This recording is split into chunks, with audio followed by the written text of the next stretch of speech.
still looks most likely that Republicans are going to get control of the House. But I am shocked that we sit here at 9:08 a.m.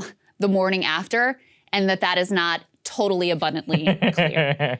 Democrats still very much in the hunt on this thing. Yep. And based on what's already been called, Democrats have net lost 1 seat. Republicans have net gained 1 seat.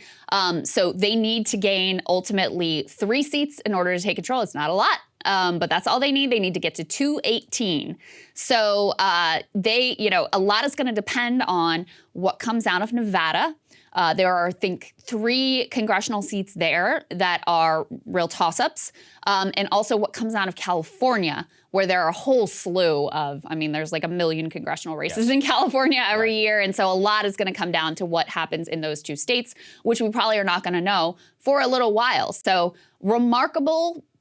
This was one that I felt really confident. Of course, Republicans are going to win the House. Of course, it's going to be by a pretty handy margin. We both were saying 24 seats they would probably gain, which was kind of the baseline prediction of what all the odds makers were saying. They are not going to win a net 24 seats.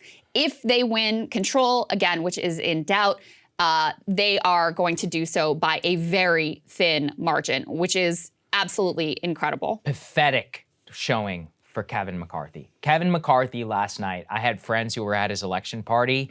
There was all the vibe in there. It was air sucked out of the room. It was he the goes on red wedding vibe. He goes on the stage at like 3 a.m. and he's like, well, it's going to be great. All of this. If he does take the speakership by a margin of 3, his life is going to be a living hell. If he even is able to pull it off with that narrow margin. Marjorie Taylor Greene, Thomas Massie, and these Freedom Caucus guys, his life he will be the most miserable man in Washington. Careful what you wish for. And I cannot wait to see it. You already have Thomas Massie being like, hey, I took a real lot of attention about what was happening with Joe Manchin. I think I might do some stuff like that. Really? By the way, I like, Massie, a complicated very libertarian dude. He's a libertarian guy. Yeah. But I like chaos, and that's something he's very willing to do. He's got a mind of his own, and I always appreciate that. Yeah. You've got Matt Gaetz and Marjorie. They are going to make Kevin's life a living hell. Also, some reports out right now, it's possible that Kevin McCarthy does not have a mandate, and Steve Scalise may knife him in the back and may actually take control. And that was Fox News was reporting that today, that if Kevin cannot show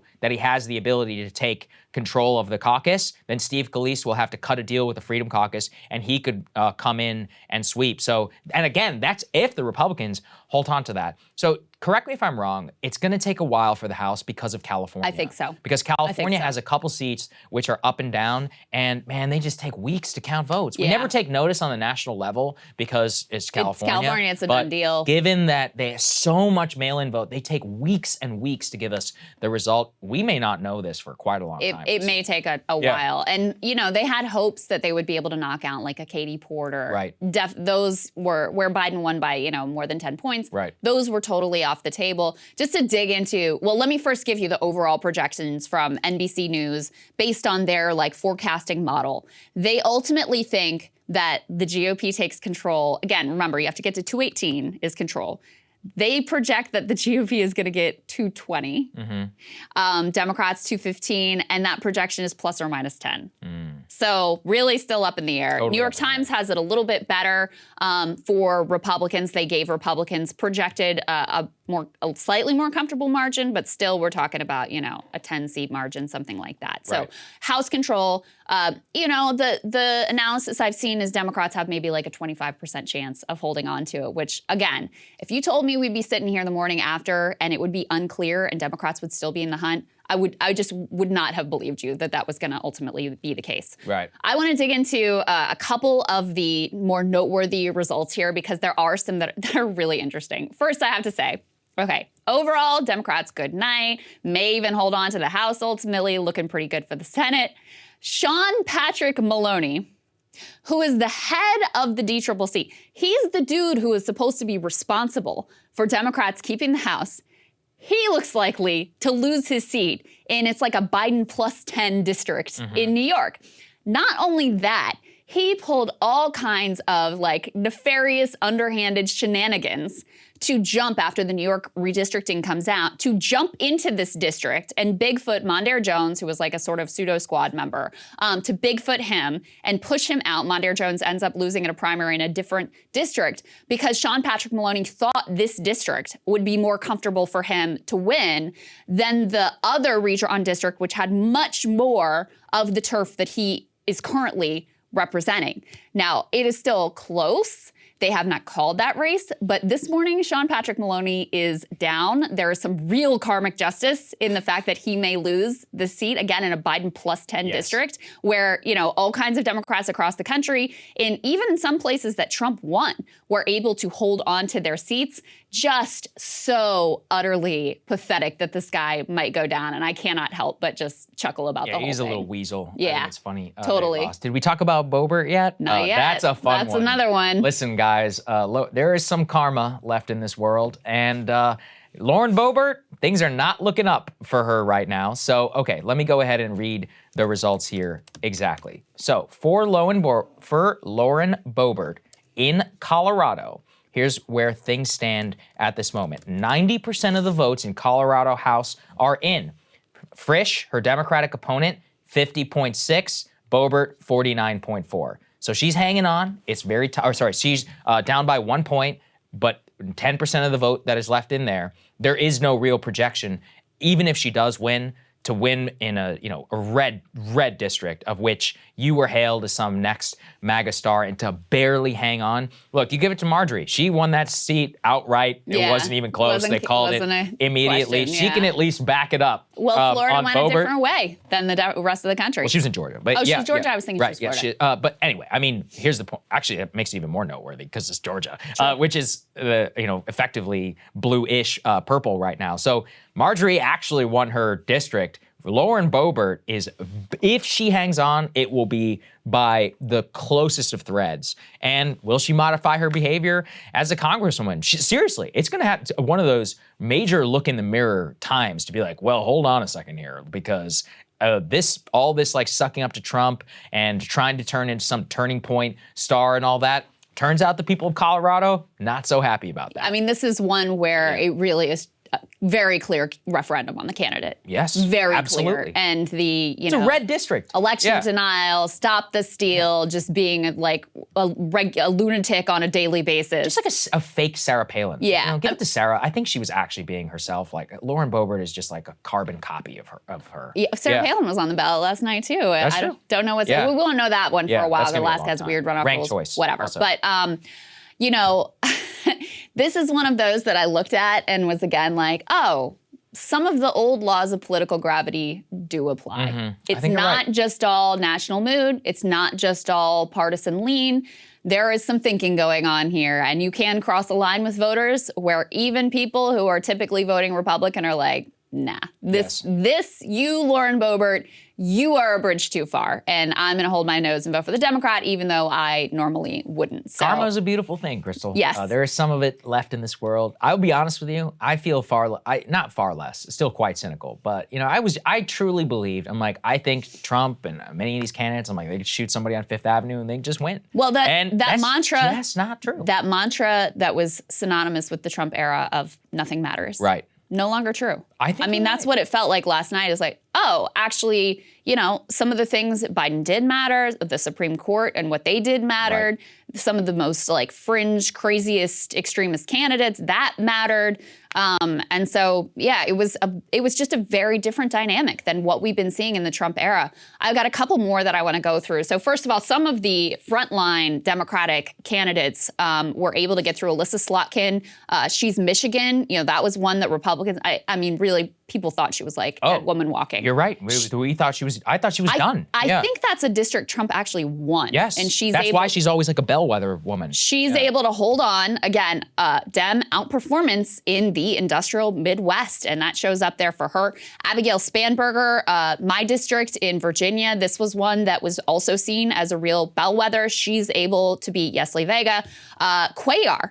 down in the Rio Grande Valley, Right. and also Mayra Flores on the Republican side ends up losing. So we mentioned this earlier, but I think it's worth spending a minute on this. Like the reversion back towards the Democrats in the Rio Grande Valley is another really noteworthy thing about the election results from last night. And it makes the case that Trump was a bit of a singular figure in terms of his appeal there. And, we covered the stories where they were like, dude man gave me a check and it had his name on it. And that seemed pretty good to me. Correct. These Republicans weren't promising anybody checks. If anything, they were like, we're going to cut your checks that you might be getting through Social Security. Could also be abortion, Krystal. So, I mean, this could is be. a generally pro-choice area. Look, Latino Catholicism is not something I pretend to understand, but it is multifaceted given the state where I come from. And I think that certainly, Beto, look, he made abortion a cornerstone of his campaign. It's basically all he ran on, along with guns, and I think guns probably hurt him significantly more. But look, there's a lot to be learned about not the fickleness of voters, because that sounds like I'm blaming voters. There's a lot to be learned that these people think for themselves. Can't in take 1 year, people for granted. Exactly. You never take people for granted. And that is why I love these election results so much, is that voters are telling us we pay attention. I was more cynical. I thought people were more checked out. I thought people were so downtrodden by inflation that they were just going to come and say, screw Joe Biden, screw the Dems. I'm just going to put my middle finger up to them. Instead, we have one of the most extraordinary results for a sitting president in modern American history. I mean, it is really quite astonishing. When the history books are written, this will be known as one of the biggest turning points in the Biden administration. And I think that's right. We will reflect very much so on this as a major turning point to something. I don't know what it is. It will impact 2024. It will impact Democratic policy. It will impact the GOP for many, many years to come. And it shows us that nothing is ironclad. The realignment is not over. It is not set in stone whatsoever. Certain. It is not a fait accompli. Also, the culture war. The culture war is not over. Not even close. Abortion, it's just heating up, folks. When Kentucky, we're about to talk about that. Yeah. With the ballot initiatives and everything. A couple more things to say about the House. I have to point out Summer Lee, who's a progressive, like Bernie-aligned progressive, who won a very fierce primary in a Pittsburgh area district. She was targeted by AIPAC in that primary and basically accused of being like anti-Semitic and all of this stuff. That doesn't work. She wins narrowly. Well, Republicans thought they had a chance at her in the general election. And AIPAC went from, in the primary, running ads saying she's insufficiently loyal to the Democratic Party. In the general, they team up with the Republican Party and run ads against her again.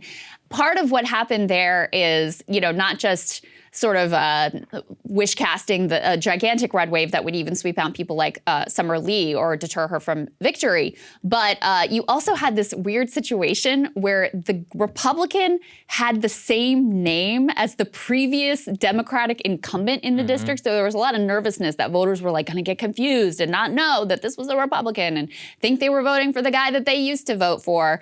That did not pan out at all. Summer Lee won comfortably by something like 10 percentage points in her Pittsburgh district. So then, again, a little bit of karmic justice for the AIPAC folks. Oh, yeah, big time. That's a funny one. Yeah. So look, House takeaway, we're not going to know for a while. It's way closer than it should be, and that's pretty humiliating for the Republicans. On a macro level, Kevin McCarthy, he's got a massive problem on his hands. I'm going to be, if he does even end up winning the speakership. Yep. By the way, with Nancy Pelosi, a lot of questions. She might stay.